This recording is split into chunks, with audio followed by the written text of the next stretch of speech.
Testemunhos para a Igreja, volume 5, capítulo 37. Tolerância cristã. Prezados irmão e irmã H., quanto às suas atuais relações com a Igreja, desejo aconselhá-los a fazer tudo o que puderem de sua parte para estar em harmonia com seus irmãos. Cultivem um espírito bondoso, conciliatório, e não deixem que nenhum sentimento de vingança se lhes insinue na mente e no coração. Temos apenas pouco tempo neste mundo, e trabalhemos para o tempo e para a eternidade. Sejam diligentes para tornar certa sua vocação e eleição. Cuidem para não cometer erros que venham a comprometer sua entrada no reino de Cristo. Se seu nome se acha registrado no livro da vida do Cordeiro, então tudo está bem. Estejam prontos e ansiosos para confessar suas faltas e abandoná-las, a fim de que seus erros e pecados possam ir antecipadamente a juízo e ser apagados. Creio que vocês estão fazendo progresso, mas permitam que a obra seja profunda, mais completa, mais fervorosa. Não deixem por fazer o que pode ser feito.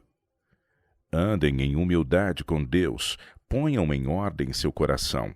Vençam o eu e vigiem para poder evitar todos os artifícios de Satanás. Quando o coração se acha em harmonia com Jesus, quando em palavras, espírito e em comportamento vocês copiam o modelo, as maneiras serão refinadas e elevadas, persuadindo a todos de que houve em sua vida uma mudança radical. Então os irmãos serão contados entre os virtuosos e tementes seguidores de Jesus. Meu irmão, você está com seu registro maculado. Deus e você mesmo sabem disso. Mas ninguém se alegrará mais do que eu em vê-lo pondo os pés no caminho em que Cristo andou e encontrá-lo no reino de Deus. É difícil compreender a nós mesmos, ter um correto conhecimento de nosso próprio caráter. A palavra de Deus é clara, mas muitas vezes erramos ao aplicá-la a nós mesmos. Há a possibilidade de nos enganarmos, julgando que suas advertências e repreensões não se referem a nós. Enganoso é o coração mais do que todas as coisas, e desesperadamente corrupto. Quem o conhecerá? Jeremias 17, verso 9. A lisonja própria pode insinuar-se nas emoções e no zelo cristão. O amor e a confiança em si mesmo podem dar-nos a certeza de que estamos certos, quando na verdade estamos longe de cumprir as exigências da palavra de Deus. A Bíblia é completa, clara e explícita. O caráter do verdadeiro discípulo de Cristo é assinalado com exatidão.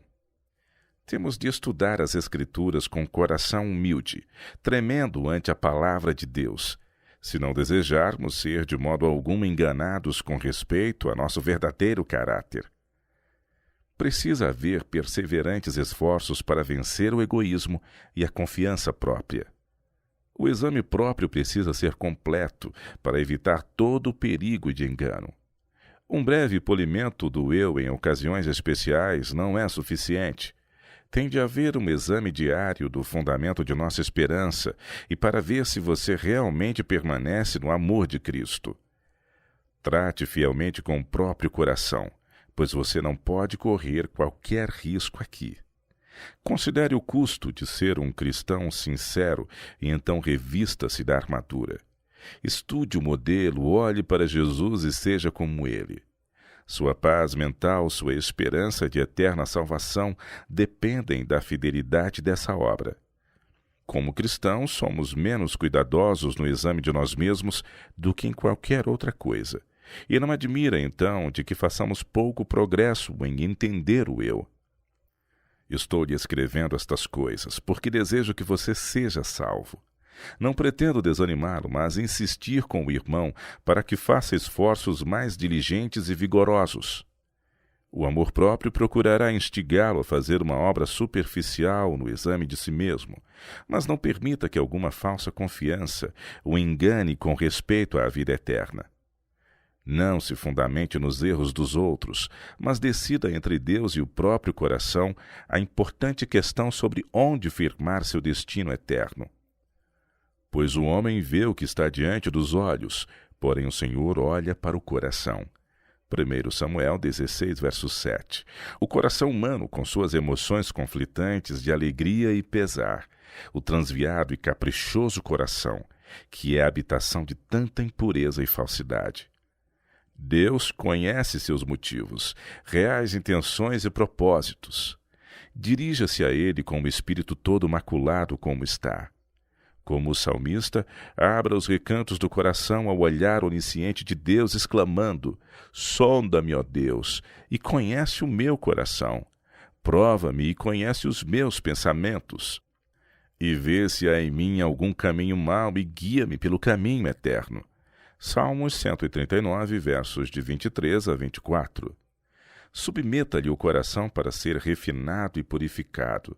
Então você se tornará participante da natureza divina, tendo escapado da corrupção que pela concupiscência há no mundo. Então o irmão estará sempre preparado para responder com mansidão e temor a qualquer que vos pedir a razão da esperança que há em vós.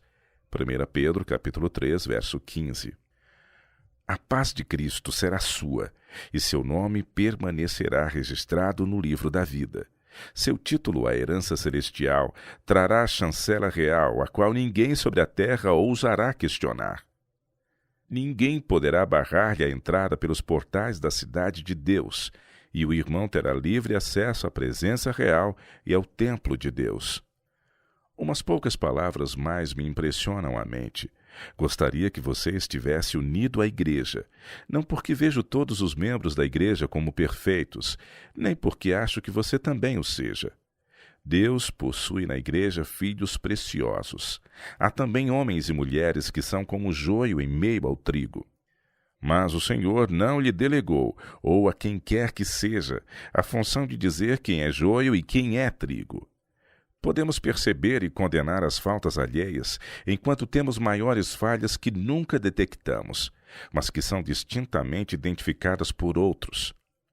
Deus requer que você dê ao mundo e à igreja um bom exemplo, uma vida que represente Jesus.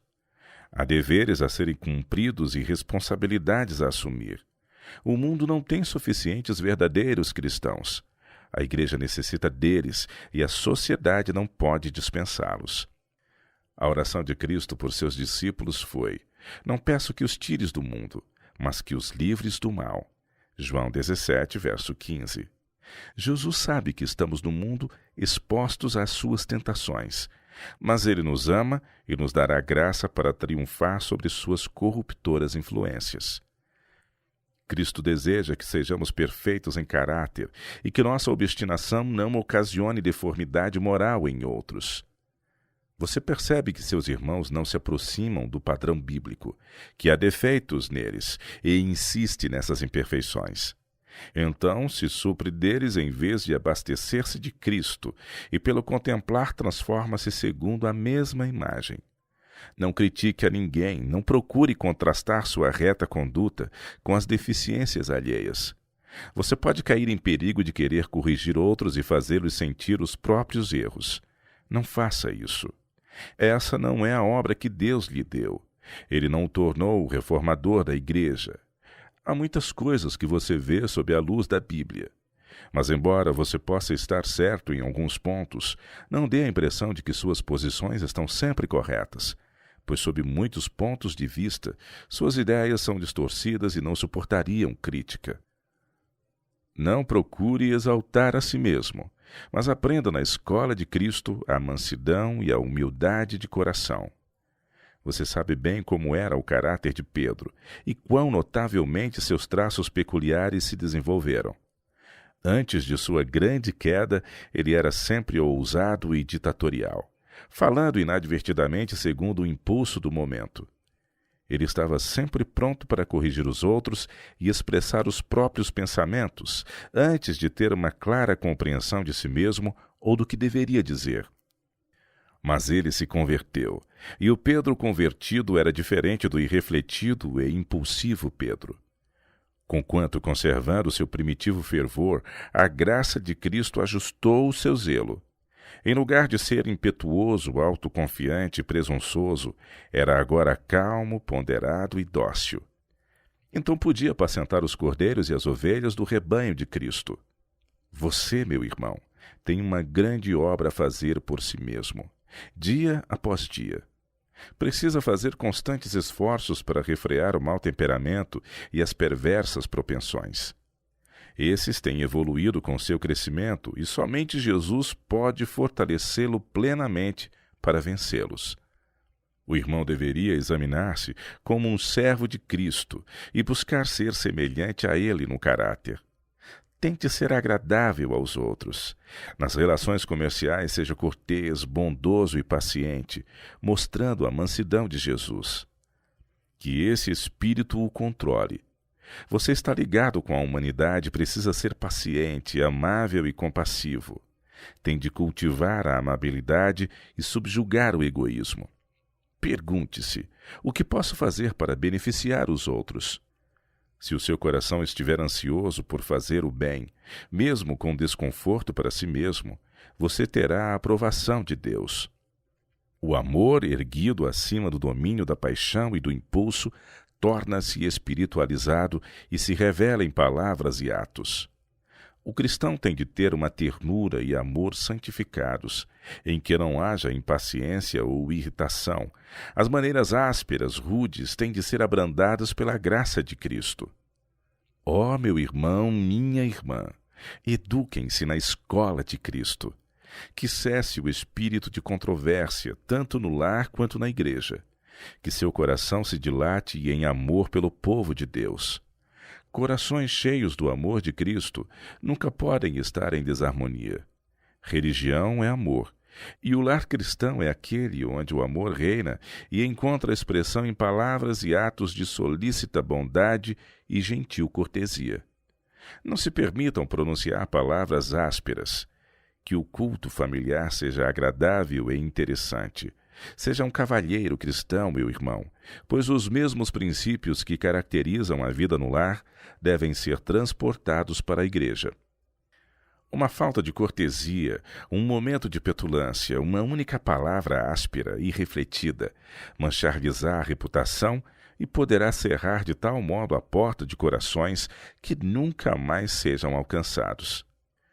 Mostrei-lhes agora os perigos que correm e contei-lhes acerca das preciosas vitórias que podem obter.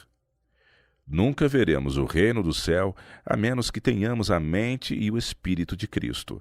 Imitem o modelo no lar, no trabalho e na igreja. Não tentem ensinar os outros, nem procurem ver o quanto podem se diferenciar de seus irmãos, mas busquem meios de lhes estar mais próximos e de mais plenamente estar em harmonia com eles. Enquanto fazem tudo quanto puderem para aperfeiçoar o caráter cristão, entreguem o coração a Deus para que Ele o molde de acordo com sua vontade. Ele os ajudará, eu sei muito bem. Que Deus possa abençoá-los e também a seus filhos, e que eu possa encontrá-los todos ao redor do grande trono branco. É minha oração.